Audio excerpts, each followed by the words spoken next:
Have you ever wanted to discover what's missing in your life? Metaphysics is available to all and is part of your life even if you don't know it. Welcome to Metaphysics, a view through the veil with Barb Crowley. Together we'll explore the mysteries behind metaphysics and how to use it to have a deeper understanding and advantage in life.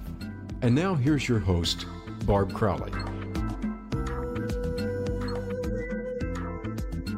Hi, this is Barb Crowley. Welcome to Metaphysics, a view through the veil. Today we're talking to Chris Sansone, and Chris is going to help us to learn to listen beneath the noise of daily life, to uncover what the soul is truly longing for, and gently heal the old patterns that keep us small, and keep them small too. With a PhD in human development, coaching certificate, training in trauma response, and certificate in past life regression therapy. Chris has written and is going to introduce us to his new book, Longing, A Pilgrimage to Your Quiet Power Within. Chris, thanks for being on the show. So glad to have you here. Oh, thank We you. all I'm happy to need be here. this now. We all need this now. Yes, I'm with you. And but you talk about, you say that growth really comes from trauma, from pain. Early wounding becomes a starting point for self-transformation. I've always believed without pain, nobody's growing. We're not moving, we're not doing anything. It's pain that makes us do anything. But tell me about that. Well, first I'll pre-qualify. Pain and suffering are optional. However, most of us don't know that. And in order to get to that optional point, we do have to go through pain, unfortunately, because it's uncomfortable. I say unfortunately, but then there's an upside to it, which is, here's an opportunity once again to learn. And that's more like the sort of the transcendent perspective. Most of the time when these things come along, and I'm going to talk about this as we move into our conversation, but after these traumas, difficulties, confrontations with adversity come in, we are, doing everything we can to prevent it. But oftentimes in hindsight, we said, you know what? That's exactly what I needed. That was the wake up. Yeah, but that's usually looking backwards. Looking back. That's usually, then you can look backwards and say, oh, okay, I understand now. But you also open your book with the wound and the lie.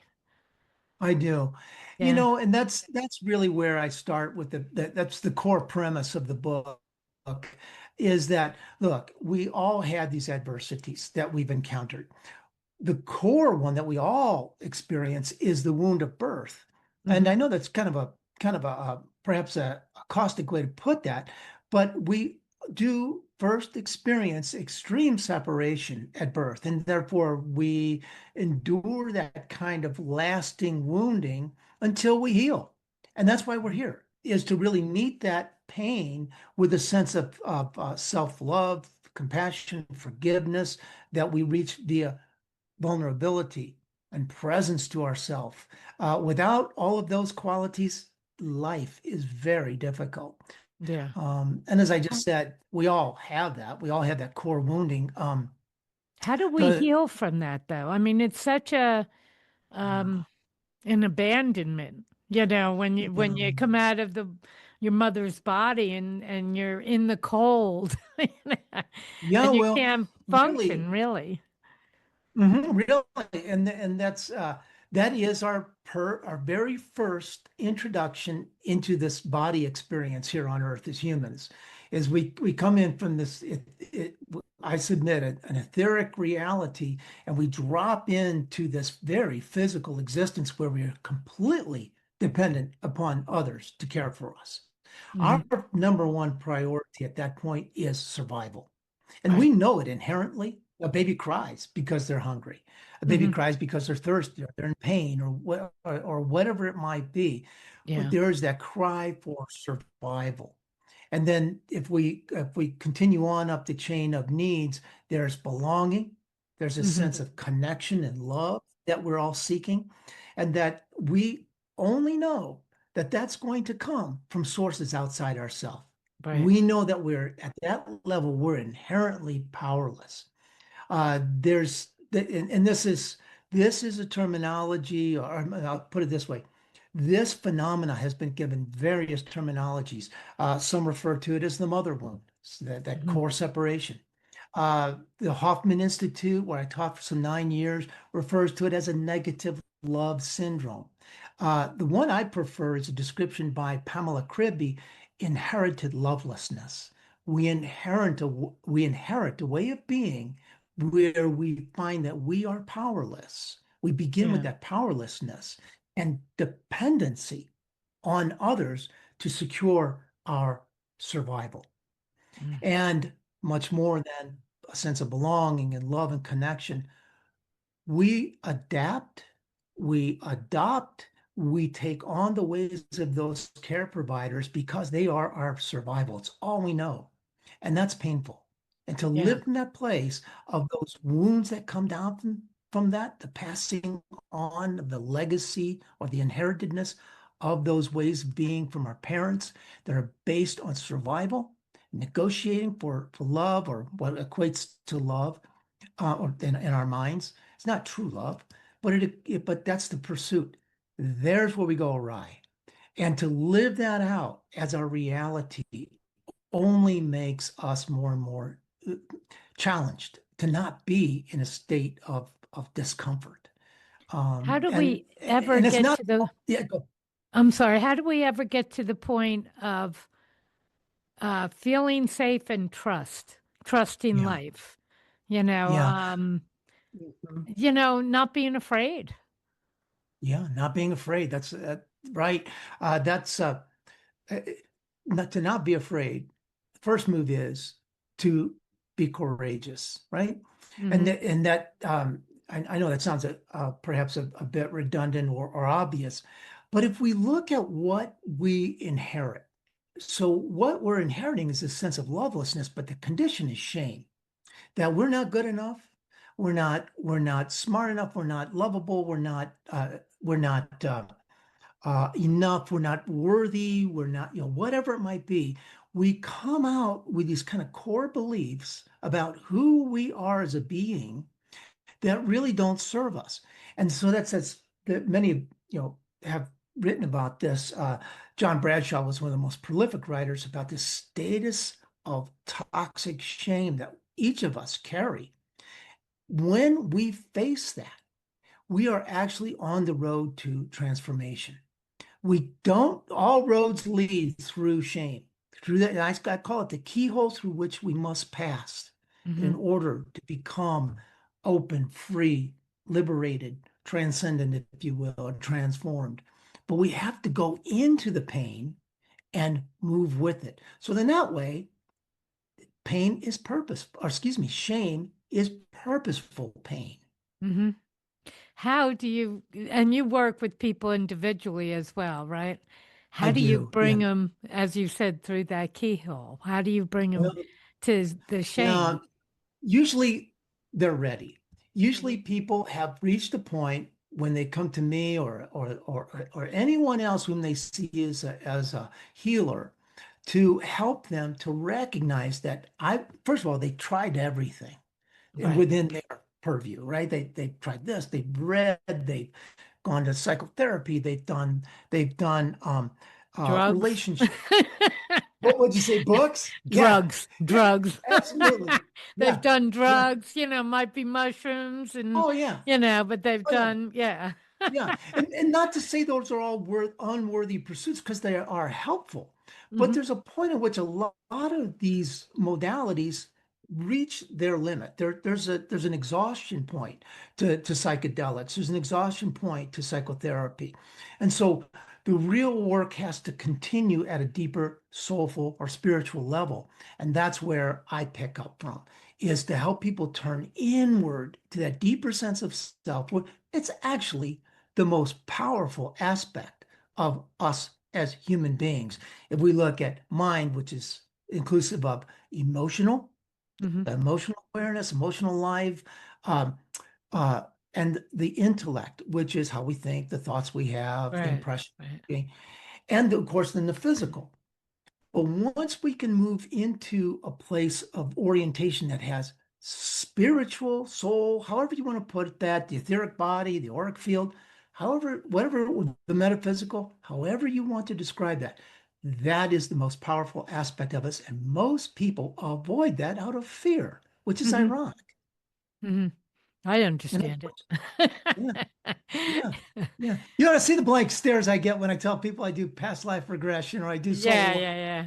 It's Well, no, you're close to Boulder now, well, in I know. Hey, I'm telling Colorado, you. and yeah. Yes, it's And true. I You wanted to ask you, how did you come to the concept? Was it through past life regressions that you well, started to see them, their birth, yeah, coming into to this life, yes. their birth? But first of all, as I I know I'm mentioned, jumping all around on you, well, no, so just that's go fine. where you want to go. I'm good. I'm good with this. This is great. Um, because I always believe, curiosity, Yeah. we learn and explore this way. Um, the experience that I had teaching the Hoffman quadrinity process was extremely enlightening for me. First of all, I experienced the process myself twice.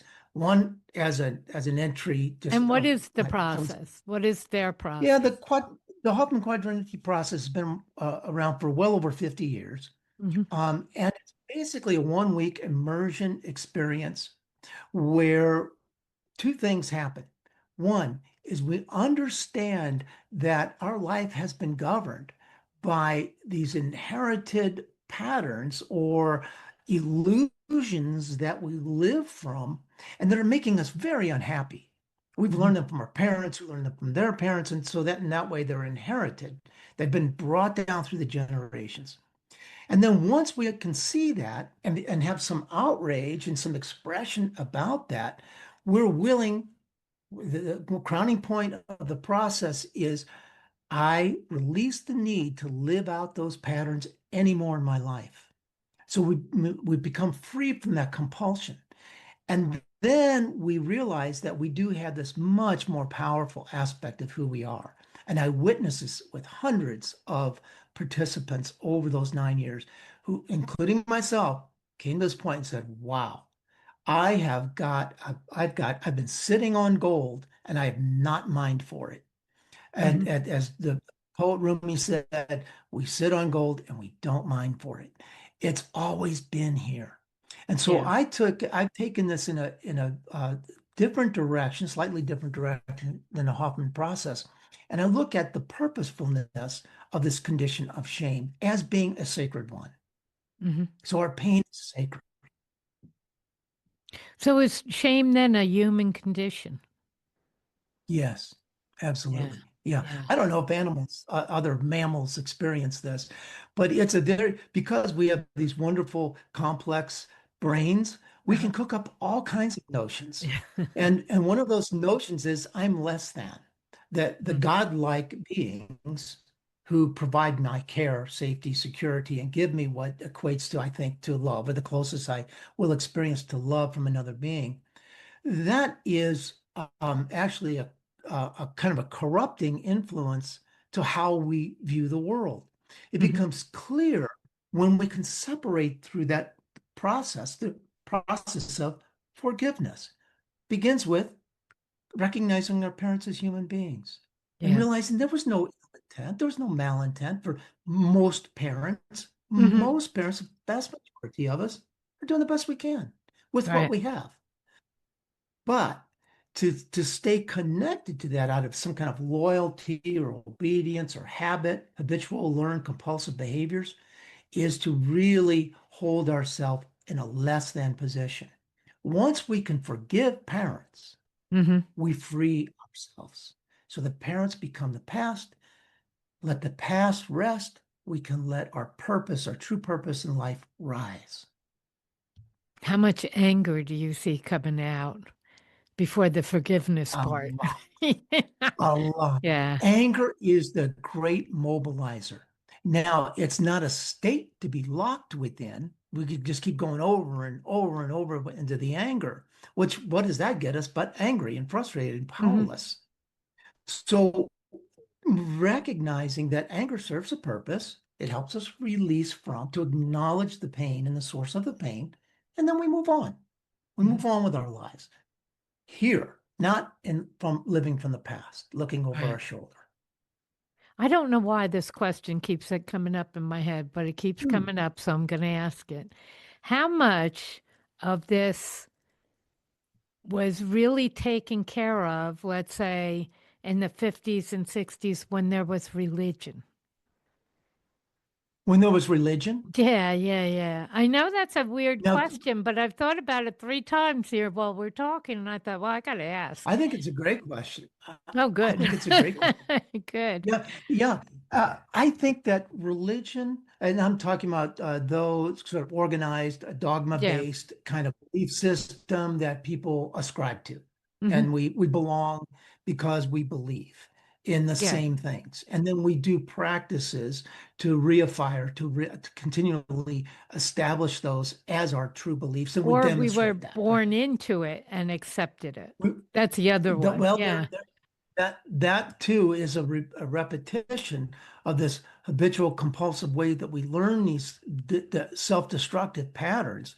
We Hmm. can do it through the church and Right. or the temple or the chapel or whatever it is. We can we carry on the same process. So there's a movement. I actually refer to this quite often in my book at the introduction of my book. Um, that is SBNR, spiritual but not religious. That's happening worldwide. It's Huh. prolific in the United States. And the Pew Research Foundation has tracked this over several years and cuts the data in different ways to show that across generations, across geographics, the world is moving in a direction where the self is the authority Hmm. about what is considered spiritual and sacred and not dogma. Right. And I think some of the evidence to that is, be it as it may, I make no judgment about this, is that much of organized religion is losing its base. Oh, yeah. And where they're not losing it, they're shooting it. You know? I mean, they're so damaging to themselves in many ways. Yeah, yeah. That they're, but it's amazing because we seem to have a much more vulnerable um, and sensitive population now than we Mhm. did in the 1950s, frankly. You know, and that's why I thought, well, did religion bring us to a place of acceptance of the wound and the ability to work through it? Because that's a big Gosh, what a great difference, question. between That's a then that's and a now. that's an excellent question. And like with any levels of consciousness, Hmm. um, we need to recognize, we become aware that we're living in a level of consciousness and the one that dogma and organized religion rests within is often referred to as it's like a third level of development of humanity, Hmm. where we are invested in a belief system for sake of organization and civilization. So to get Right. us all sort of working in the same direction In and a organizing community, us, yeah. it's also given, yeah, yeah. But then it becomes stale.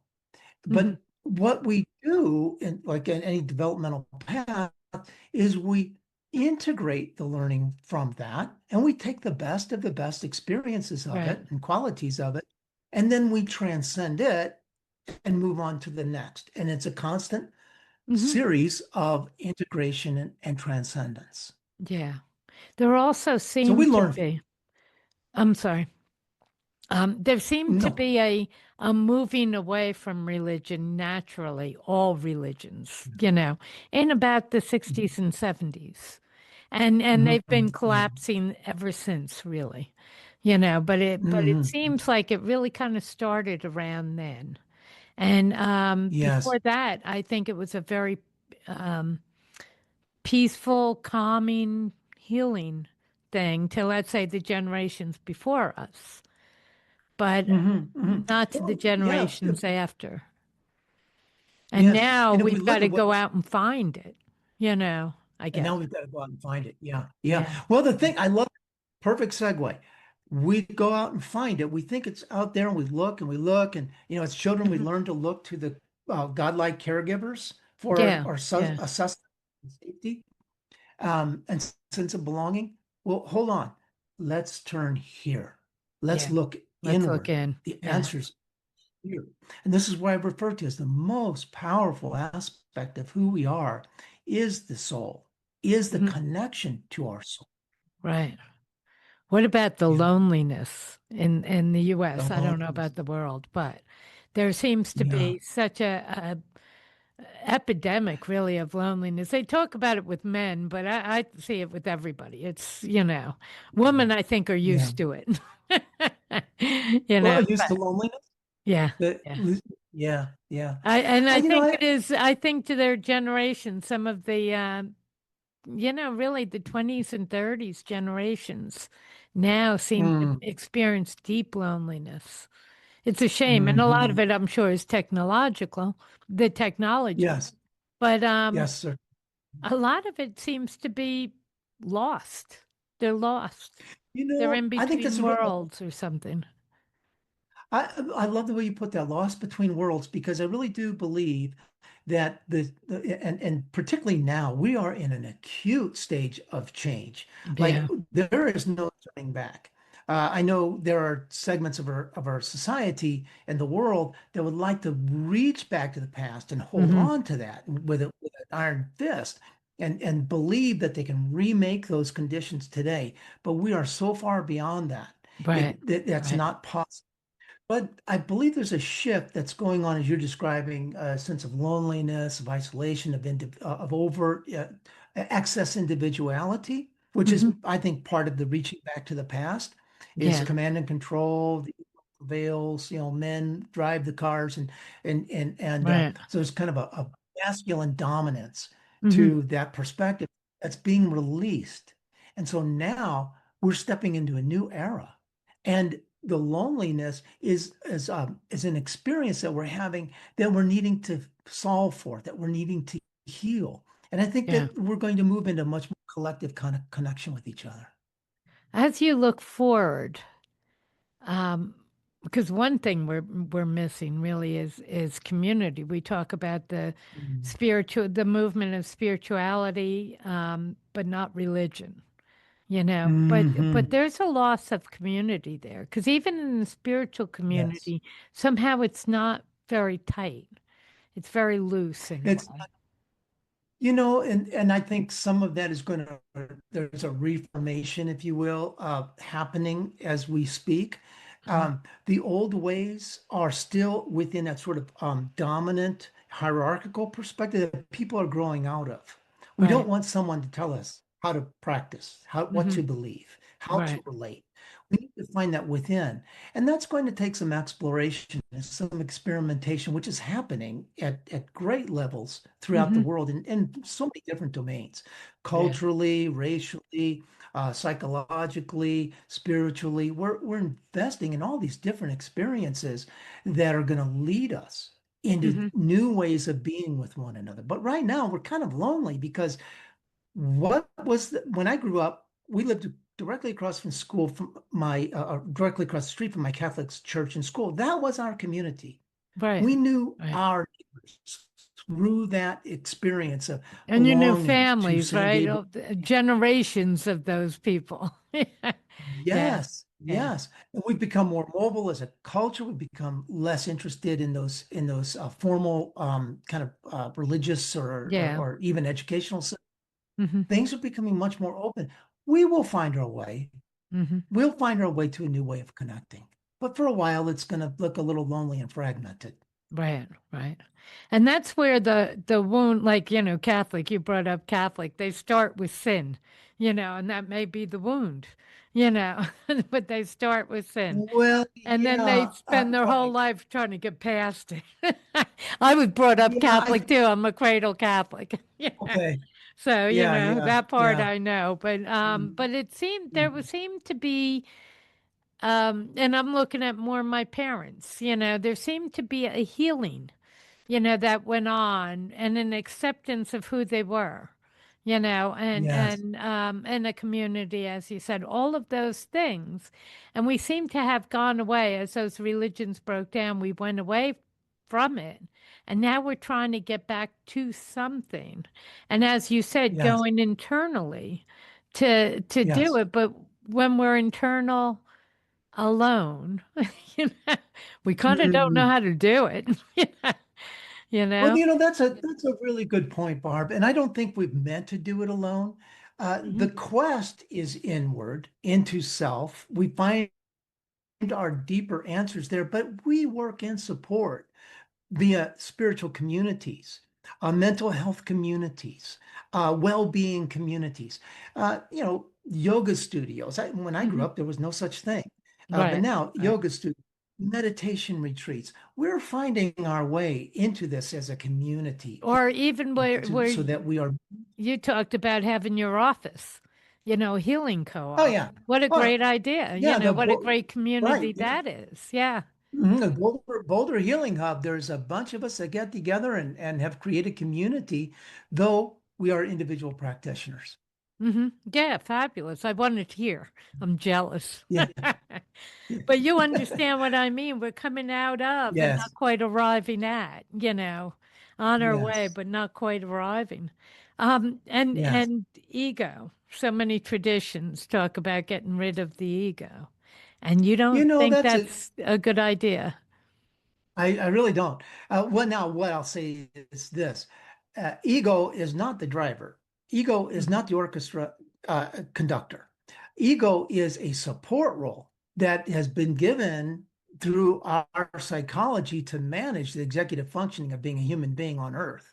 And Mhm. so for securing, making good decisions about how to manage our money, about who to associate with, Right. about what kind of job would we like to have? What's the best decision for our children for their schools?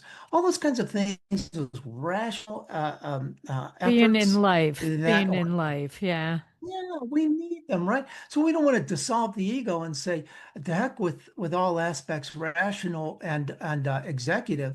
We need the ego, but problem is when we identify ourselves as only ego, now we're Mhm. in trouble. Yeah. And This what do you is mean, what like creates such a identifying only ego? No internal at all, well, or no looking at yeah, yourself, no, and, and that's all introspection. we see.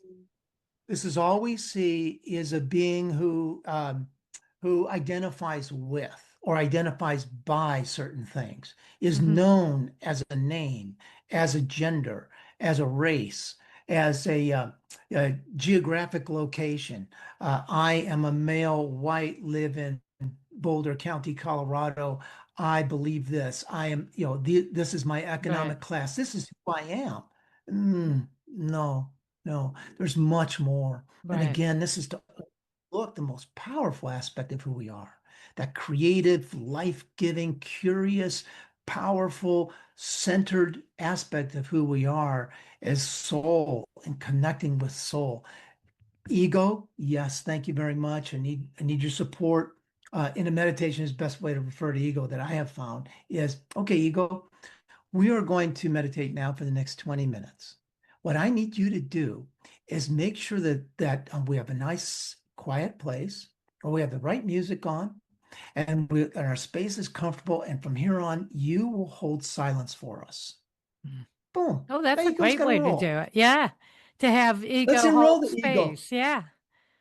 If I get all wrapped up in ego, you be quiet and don't say, oh my Yeah. Yeah. gosh, Yeah. there Yeah. goes there went, and I'm looking at my watch and I'm wondering when we're done with this Right. thing. I know.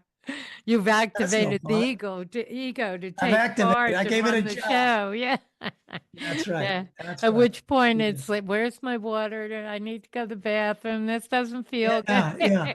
Yes. I know. That's I amazing. actually wrote a piece of poetry about that. You get preoccupied, what's going on? Oh my God, I didn't pay that bill yet. Next thing you know, Yeah. 20 minutes Yeah. fly by, and there went the meditation. I know. Yeah. You're up doing the dishes and don't know what happened.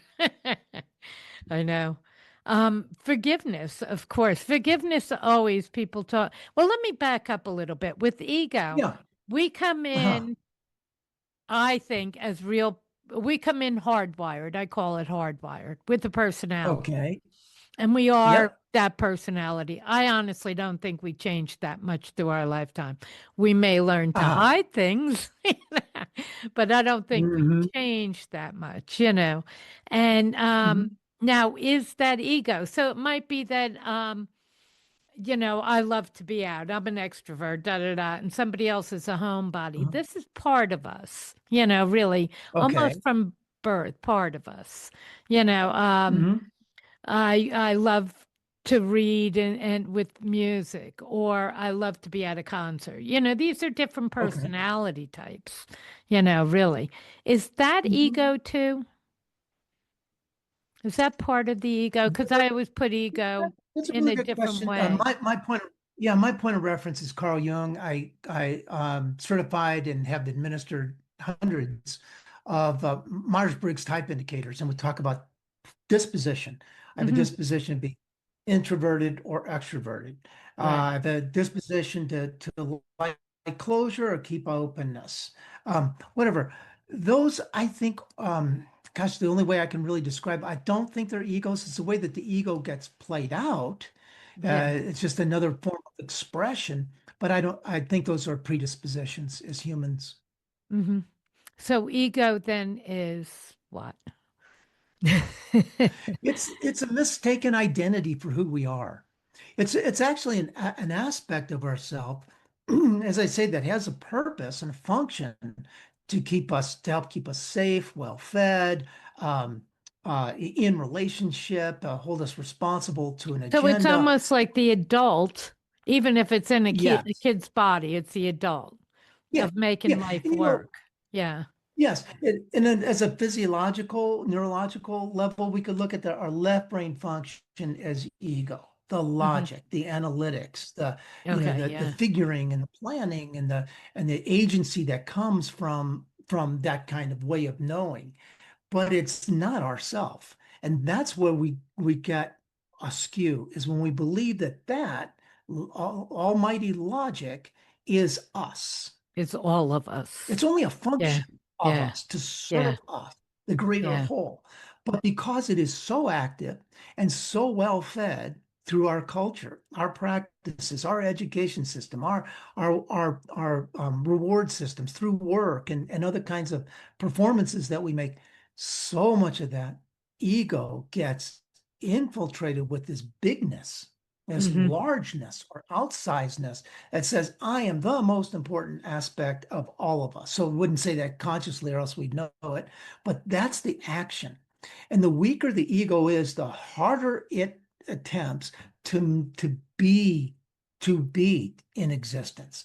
Hmm. So it needs a bigger house, needs more money, needs more control over other people, Right. needs more status, needs a big title, all of these kinds of things that It needs again to gets show the outsized. And world this, right? To say yes. I'm protected because I am. Yes, Yeah. yes, Yeah. yes. The most frightful thing for the ego is to say, I do not exist. I am not real. I am a made up facet of being human, and this is not eternal. That's Mhm. frightening.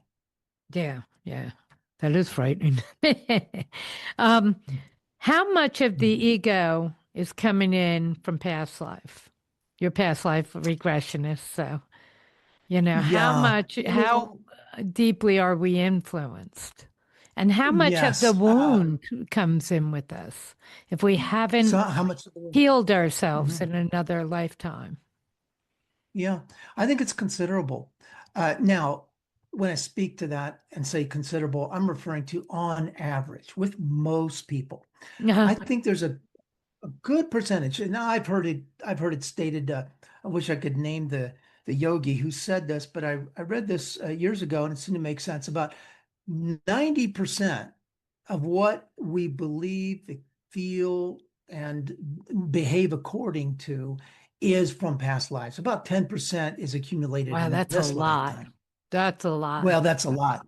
Yeah, Yeah. even But if we how much is genetic? We just inherit, you know, um, I've seen kids or people have the same, not only same looks, but the same mannerisms, Oh my where gosh, yeah. they could not have learned these. These are just in them. Yes. So And how some much of that, is inherited like that yeah, from your generations? right. Like for example, I'm watching the Olympics last night. I wish I could remember the name of the brothers that were in the speed short track speed Hmm. skating, Can't and help you, Chris. they Can't help you. no, okay. Well, how do two brothers end up at that international stage, and then they both place like silver and bronze? Okay, Yeah. fantastic. They both had this athletic ability that they then, in the best way, exploited, nurtured, grew Hmm. into this And had prowess. the ambition to bring it to The gold ambition to or bring it to whatever, right. Yes, right. Yeah. So we could, that's one example to say, yeah, we do, and we inherit these athletic bodies or tall bodies or short bodies or whatever they might be, or a sickly body or a strong body. Um, that I believe is part of our pre-life planning. We Hmm. come in with kind of an ordained way of being, a way of inheriting these or merging into these physical bodies that was pre-selected to Hmm. serve us in certain ways. Now, how much of it becomes pattern and habitual in terms of our behaviors, our mannerisms, the stuff we drink and eat that was conditioned in us as children? We came to believe that alcohol was a really great thing and cigarettes are okay, or Hmm. that eating oatmeal is the best thing that you could do and jogging is really helpful. Whatever those credos were that were passed along in our family, those are the things that become habituated. And some of those serve us and some of them don't. The Hmm. most important approach to that is awareness. Do I choose to jog? Is that good for me? I've always Right. grew up believing that, but maybe I might do something like yoga, or I might Hmm. try the martial arts. I think that would actually be better for me. So there's a choice point at which we reach. Not to say that all these learned patterns are bad for us. They might Right. have some health benefits and success benefits and personality ways of connecting with people that serve us. The important thing is that we're aware and we're at choice about those. Make sense that Yeah. from Yeah. a, Yeah. Yeah. That I call that I'm hoping to teenage. answer your I call that question. teenage. Teenage when you Yeah, yeah. start looking at everything and saying, "Oh, I don't know about this." Yeah. Yes, yes, Yeah.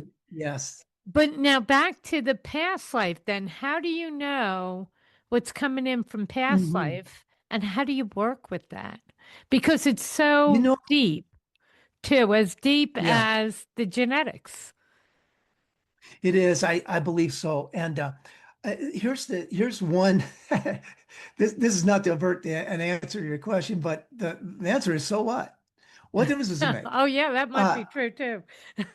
Okay, now put a little more finesse, a little finer point on that is um, how much is what we're working with in a past life regression session um, uh, truly carried over from a karmic connection, a replay of the past or an influence from the past, and how much of it is learned behavior. And that's why I Right. say, so what? Give an example. I was actually having my own past life regression session. I remember turning to my wife, Maria, and I said, I feel like I made it all up. It just Hmm. seemed too perfect. Yeah. It all fell into place. I remember it was a story about my family of origin and how I departed from my family of origin. And I said, it just seemed, I don't know, too perfect. And I said, I don't know if I believe it. She goes, well, what difference does it make? We're Yeah. still, and what she was pointing to is we're still working at the level of the subconscious. Hmm. Because that's what past life regression does, is give us access to that part of ourself that holds the greatest depth. You've seen that picture of a mountain, and there's Hmm. the sea line just at the peak, and all of the great Right. mass is below the water line that we Hmm. never see. That's our subconscious.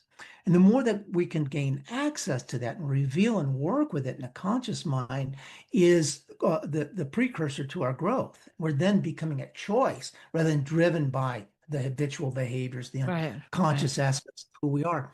So to bring that out through past life regression, which is essentially hypnotic, we Hmm. gain access to that.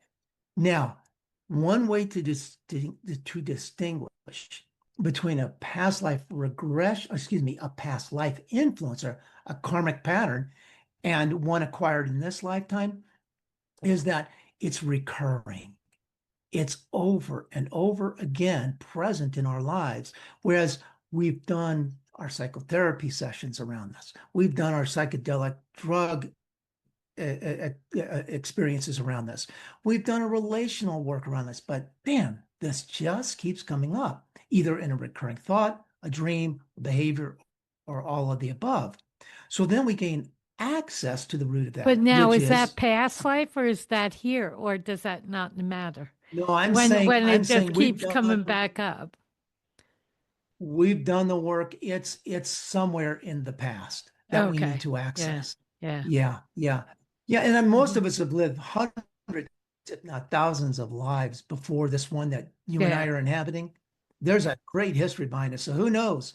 It could be a compilation of those past lives, just like Hmm. in our own lives, right? Right. We have these experiences when we're 5 years old that trained us to believe in certain ways and behave in certain ways that just like in the past lives, just because it happened when we were 5 years old, why didn't it happen in the preceding Right. lives? Before you got here. This Yeah. we have a Yeah. history. It's Hmm. not all accumulated in this lifetime.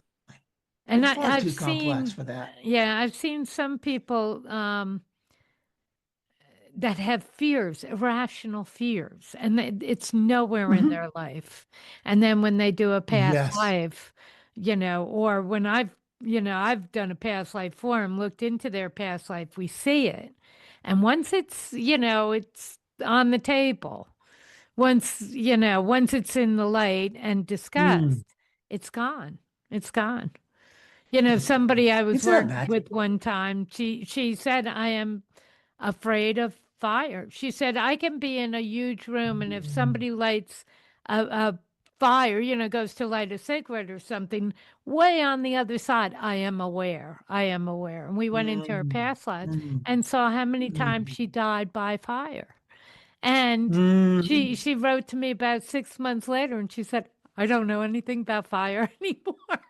I never notice it. I never think about it. It was gone. Just the recognition, Mm. just the seeing it, Yes. that this is Bring it where it out of is. that, Yeah. yeah, out of the hyperactive subconscious into the conscious. And now Right. she can Right. the choice around that, right? Is when is it a good time to be afraid of fire? Well, if my Right. carpet's going, I Yeah. get out. Right. But But a she cigarette, she was, yeah, just a lighter going off like way many feet away mm, from her in a group. She would focus, yes, just focus. And it was yes. just, I guess, the release of the memory or the recognition Mm. of the memory. And Well, there's always, yeah, does that happen too, right? when you're an adult and you think of something that happened in your childhood? The same thing. Oh my Yes, God, that's where it's coming from. It's yes, the yeah. release of the memory. So the healing And is the same in a way. yes, the healing is the same. I love that. I love that. Yeah, it's kind of like, well, what's the difference? The healing is the same. We're Yeah, getting yeah, to that level of of the subconscious, whether it happened when we were age 3, or in a prior life, right. 100, 200, 300 years ago. We're still getting to the revelation of that and giving it expression. Mm-hmm. And when we talk about that expression, we're talking about there's sort of this intellect understanding of it, what creates the visions and the dreams and the beliefs that even a tiny match is a dangerous thing. And then Yeah. there's the trapped emotional expression of that. And I discuss this in my book quite a bit around in longing. I talk about the trapped expressions that really Mm-hmm. hold us Why into do a they kind of a get place of trapped? Why do they get static. trapped? Yeah. Why do Yeah. they? Oh, why do they? Yeah. Because Because of some do and some don't, you know? some do and some don't. Yeah. Well, in our lives, if we deal with only this current lifetime, Mm-hmm. there were certain permissions that each of us were given within our families to express certain emotions. Now, some families had a wide berth of expression: Mm-hmm. anger, sadness, dismay, um, confusion, Grief. Yeah. animosity, whatever it might be, and they could express those and it was accepted. Some families were fairly narrow, Mm-hmm. and we only get angry in this family. Nobody gets tender Mm-hmm. around this environment. We're tough, we're stoic, we're hard. That's Mm-hmm. this family. Or Right. the family that's weepy and or cautious because father is a raging alcoholic and we almost hide from him when he comes home at night. So we're all Right. frightened. So we learn to hide and we trap our emotions, we hold them deep inside. And at some point or another in our lifetimes, if we are attentive and we take the skillful, careful vulnerability, give them vulnerability, into contact with our vulnerability, we can heal, we can Mm-hmm. express, we can release. And this is going internal and seeing patterns, seeing Yes. as you said, the Yes. wounds, and then the subsequent I patterns call of. them illusions because most of them are I'm not saying that they're fake, made up. I'm talking about illusions to believe that that's our truth. Mm-hmm. And then Yeah. these illusions accumulate into this false way of being or a false self. We're Yeah. not that. Yeah. We are Yeah. something far greater than that. And that's the power that most of us sit on and we keep trapped. And the entry point into that is emotional expression. Mm-hmm. About we do need to have the mindful. When we talk about mindfulness, we have really two components there. One is the intellect side of that, the rational thinking part Mm-hmm. that makes sense of things, draw meaning from things. And the other part of mind is emotion coming from the heart. It's Right. the felt sense in the body. And most people are living at about here up Right under your chin, in just for those who are right, it's like, walking and listening. Yeah. Living in yes, a yes, hemisphere or from the neck up, or yeah. Yeah. yes, Because yes. some But people are in my walking book, and listening. Yeah. yeah. And in my book, I referred to the importance of meeting the body. And the body is the living temple of our soul. Mm-hmm. And to really just look at us as a piece of mass or machinery, the mechanistic view of the body, which Mm-hmm. we are now slowly but surely moving away from seeing the body as a just sort of this container Right. that we used to walk and mobilize, to sense things around us, to Mm-hmm. procreate, to engage with others, and that eventually, after good enough care and medical procedures and healthy habits, and so it may last us well into aging, but eventually it will fully depreciate and die. Boom. Right. We even have actuary tables, our insurance companies that will tell us about when that's going to happen.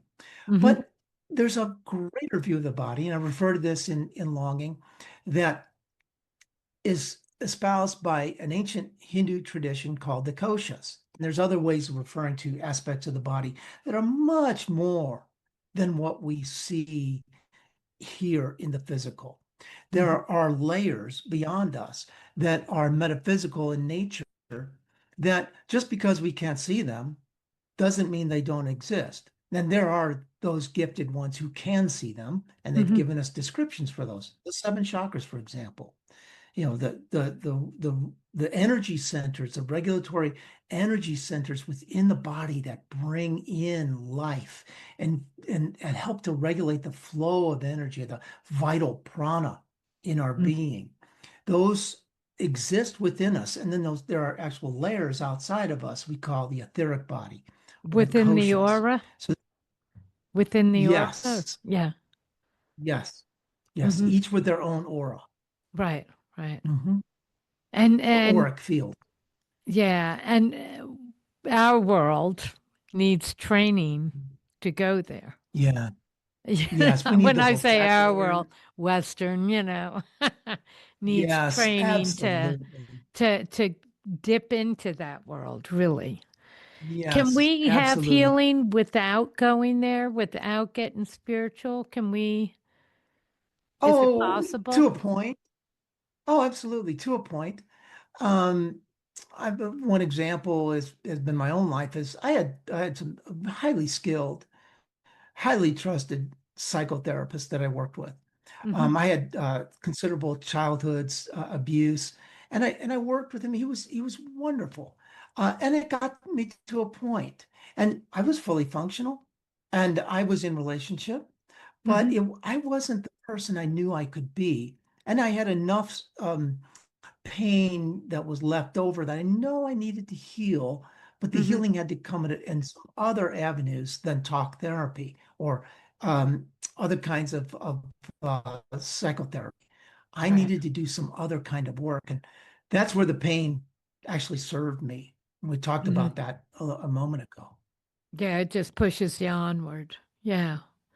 Now, as you went Yes. internal and discovered yourself really in all the areas, Yes. all the Yes. aspects, and the discovery was healing and forgiveness and Yes. acceptance. I'm assuming acceptance as well of who you are and the forgiveness of those around Yes. you, all of it. All of that is Yes. healing. Yes. When you've gotten to that point, who are you and how different are you? Oh my gosh, I'll put it this way, it's the coming home to self, Hmm. the real essence of who I am. And we Hmm. could refer to self in two ways. One is a small s self, and one is uppercase self, Right. S.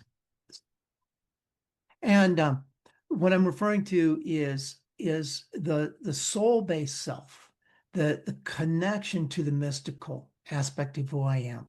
Hmm. My essence, my true and authentic self is not driven by illusions. It's not driven by conditionings of the past. It is my true self. And that's the pilgrimage that I referred to in my book. It's coming to that place. In Yeah. longing, I refer to that, clearing the trapped expressions, connecting via the body to the deepest aspects of who we are, and then opening to that. And then once there, actually continuing to cultivate that level of connection is the highest quest of each of us here on in this body, in this lifetime. Hmm. So we each have purposes that we fulfill in the direction of that expression. So there's ways that that plays out, roles that we carry, accomplishments that we attempt in this lifetime. Um, those accomplishments, the true ones, are intrinsic, and they are to connect us to that essence. And that's Hmm. where true, when you talk about who do you become? Well, you become yourself. That's Yeah. what we came here to do, is become who we truly are, cast away the illusions, respect them for what we learned, honor them for the wisdom that we gain from them and the empathy that we have through them. Hmm. We come to a place of self-compassion, having forgiven the players in the past, having forgiven ourselves, and come into this place of equanimity with who we truly are. That's the greatest accomplishment that any one of us can make. Sounds great. Sounds great. At that point, do we know purpose? You talk about knowing your Mm, purpose as well. yes, I do. Yeah, and that's the big sort of um, the big quest in our life, as I mentioned. The thing that we get confused by is even that notion of purpose.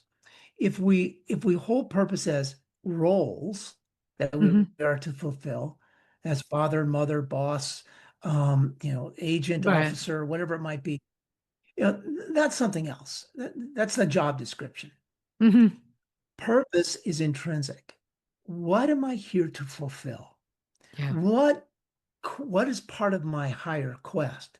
Is it my purpose to learn to love without Hmm. conditions? Is it my purpose to learn humility? Is it my purpose to learn generosity? And we may have more than one purpose. We often do.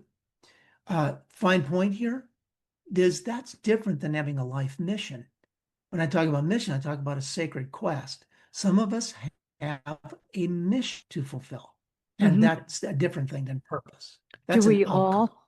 Do we all have a mission to fulfill? No, no. Okay. Some of us All are of us just have wandering. purpose. No, no, no, no, no, no, no, no, no. Just to be really clear, some of us have a purpose to grow, expand, be more generous, let's say, Hmm. or grow and expand and become more compassionate of self and others. Uh, Mission is I'm going to lead this organization to help bring peace into this world. Yeah. Or in my case, my mission was to write this book, Longing, a Pilgrimage to Quiet Power Within. Hmm. And I didn't know it. I came upon that mission. Um, all I knew is I love books and I read a lot of them, but I didn't Yeah. know I'd be writing one. Yeah. And I found out I would. Yeah. How did you find out? Well, if you ever you know the heroes, the steps of the hero's journey is set out by Joseph Campbell, who studied all Hmm. these cultural myths and came, Yeah. you see, Yeah. they all share the same storyline. And most of our movies share that storyline. I was going along this place of innocence. Life as usual. We were coming up on COVID. I didn't know that. Yeah. We were coming up in that period of COVID in 2019. My father had passed December 20th, 2019. And I actually acknowledge my dad. Was his birthday today. Oh, Would have been wow. 95. Happy birthday to your dad. Yeah. Thank you. Yeah, Yeah. Joseph. Yeah. Uh, so I was in this place of innocence going along life as usual. My mother was in hospice. And a call came. And the Hmm. call came by in an unexpected way. I had a session with a very gifted medium, psychic medium, Hmm. and she channeled spirit guides. Her name was Victoria. And Victoria said, I am being shown a vision of a book. And your guides are saying that you are going to write a book. I said, oh, great. I never really thought of that. I've read a lot of them. And she said, you don't have to worry about the content. They'll supply you with that. You just need to listen. Well, I had my vision, right? So I'm in the call part of the hero's journey. I've been called to duty. But Hmm. my vision was go straight linear. I'm going to write the book the way I know how to write a book, the way I wrote a doctoral dissertation. I'm going to Yeah. do a bunch of research. I'm going to find out what's missing in the research, and then I'm going to write this book and fill that gap. I Hmm. spent about 3 months doing that. Amounted to a lot of good research and refresh my understanding of current human development theory and consciousness. Got back with Victoria after those 3 months, and she said, they're saying no, no, no, no. You're doing this all wrong. Yeah. Yeah. Okay, that's nice to know stuff, but good to know. But Yeah. they, Did you have again, fun? they're Too repeating. bad. Yeah, Yeah. too bad. You're off course.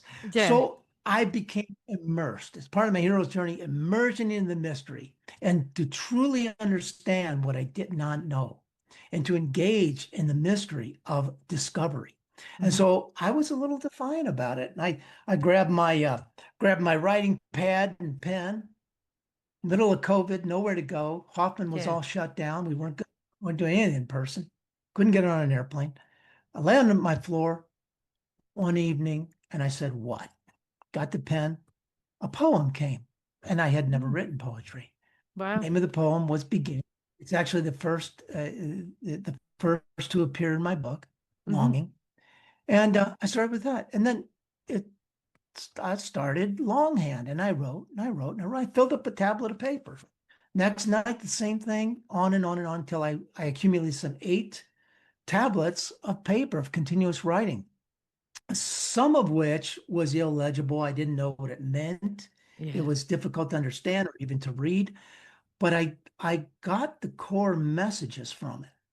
And so I immersed myself further into that, but it wasn't necessarily easy. It was confusing. I had a lot of self-doubt. Really, I'm going to write about Yeah. connecting to soul and healing and moving into these higher levels of consciousness. What tells Hmm. me I can do? So a lot of self-doubt, Yeah. questioning. Yeah. And so I was submerged in what Campbell referred to as the abyss. I was in the pit. Things were hard. Yeah. But slowly but surely, these little openings started happening. And as I would write and decipher, I started having these insights that became real for me. These new ways of being were more, as you would say, became enlightened. I was opening to them. And Can so you give I was me an opening. example of that, or is it too Yeah, etheric to be able yeah. to do it? No, it's not. I think most people can relate to this. I started loving myself and Oh, thinking and feeling better about who I oh, was. nice. Yeah. Yeah, hey, this is pretty cool being in my skin. This Right. is this is art. And what else we have? And becoming curious instead of driven, Mm-hmm. and listening instead of having to know, and Yeah. opening up in that way felt really good. And so I So one of you were my turning point. experiencing really rather than thinking or writing. You Well were said. experiencing. Well said. And I think that kind of experiencing was that state of vulnerability. That Mm-hmm. vulnerability is a precursor for any kind of learning. It's the condition for true learning and transformation. Is becoming open and saying, I don't know. Show me, lead me. I will Yeah. follow. Yeah. And I I'm will just going to discern. be and be here. On the I'm train, going to you're not be driving. good. Look I'm at the pushing the pen, scenery. but the thoughts are coming. Yeah. Yeah. And I'll open to that. So Were you as part of this channeling, do you journey, think? Were you channeling that book, do you yes, think? I'm Yeah. quite sure I was. Yeah. Yeah, I'm quite sure I was. I'm sorry. And then I began more and more trusting, Mm-hmm. that's the kind of intrinsic way of knowing and being rewarded from that because this was wonderful and it felt great. And I didn't care who read this book. I was just going to write Right. this thing I eventually called. And then I had breakthroughs where I could now see. I remember I spent about a week in Taos, New Mexico, shelled up in this wonderful little inn, and just wrote and wrote and clarified and transcribed and did all my work. And I said, this is really good. I really like this. I hope other Wow. people do too. Yeah. Yeah. So I had this vision for myself that was way different from that initial vision that I said I was going to pursue. Mm-hmm. This was one of purpose, Yeah. of connecting to myself. So I felt if I was doing this and I'm inviting others to do it, this book could be effective and valuable for others to read. Mm-hmm. So eventually I would name it Longing, a Pilgrimage to Your Quiet Power Within, because that's what I experienced was Yeah. this journey into myself, this heroic, if you will, this heroic journey into the unknown and trusting that. And that way of being has endured. Mm-hmm. And so the way I wrote the book was to be experiential. I don't want to give people another self-help book. There's Right. really great self-help Right. books out there. Yeah. And I didn't want to be prescriptive. So oftentimes what I do is I introduce a facet of nature, of an earthquake, a knitting of an aspen. Being in Colorado here, we can Yeah. Yeah. relate We to it. have. Aspen is one single organism. The Mm-hmm. biggest organism in the world Yeah. is outside of Vail, Colorado. And to understand that we too have those same characteristics, those same qualities, and then bringing one into a felt experience of that through a guided meditation that they lead their self. And so the book has that kind of iteration. I lay the groundwork, and then they move into a choice to have a guided meditation, self-guided meditation. And that's Mm-hmm. the nature of the book. That's why I call it a pilgrimage, is they're Yeah. leading themselves into its own experience. Is it in the market right now? Are you published? Or is it coming? Yeah, it's Simon and Schuster is a distributor. The release date in the US is June 2nd, June 2. Yeah. Can be purchased through Simon and Schuster's website or Amazon, Barnes and And Noble, wherever. you can pre-order, right? Oh, you Pre-order? can pre-order, Yeah, absolutely. yeah, yeah, yeah. Yeah, Oh, that's yeah, which fabulous. I Yeah. appreciate because then maybe I'll have some favorable reviews out there Yeah, and yeah, yeah. people It'd be getting into it. great, but Yeah. it'd be Oh, great that, absolutely. Yeah. anybody listening can say, well, I don't have to wait. I can pre-order and it's going to show up at Yes. the time I need, at the Yes. right Yes. time. Yeah, Absolutely. great. Absolutely. And do you Thank you for do asking. some of those guided meditations with people, or I do. you I work one do. on one or with groups? Yes. Yes. In fact, to get a sense of what I do, first of all, anyone could, I'm open to emailing. I love to converse and to understand even the thought processes, or if someone's interested in working with me, they can drop an email to me. My email Okay, so address let's is have your Chris email. at, Yeah, good. yeah, Chris at. Chris at livelifesoul.com. Okay. So, and you visit my website as well, and there's a fuller explanation of what I do. Mm-hmm. Um, you asked me about the guided meditations. I have three at Insight Timer. You'll find me by Chris Sansone. And there is also a course that I titled Declaring Your Extraordinary Purpose. That has three lessons to it, and it's getting quite a bit of traction. It incorporates all of the core thoughts that I've shared here around Yeah. purpose and uncovering your true purpose. Hmm. And is that a course you do There's a online, way. or you send it to them and they do it? Or how is that course done? Right. Thanks for asking. Insight Timer actually has a membership level, and the courses require a membership, and it's nominal. I think it's like $5 a month or so. Hmm. And there's a plethora of wonderful material outside of my own that's there. Yeah. And then But the we want guided them to meditation, come to however, yours. yeah, Yeah. well, that's what I like. Yeah. Well, whatever they may like. Uh-huh. Uh, and and uh, and there is, however, the guided meditations carry no fee requirement, so Hmm. anyone could listen. Let's just jump on Right. Insight Timer, type in my name, and you'll find them. But the Yeah, course is thanks. self-guided though. It's This self-guided. self guide.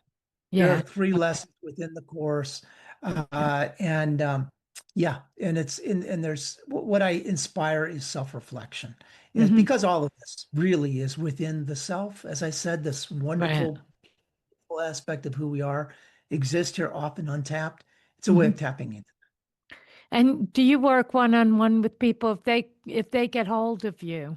Can they work Yes, one-on-one with you? they do. They absolutely, I do, and I encourage anyone to contact me who's interested in one-to-one spiritual Hmm. coaching. I've done quite a bit of leadership coaching in my past.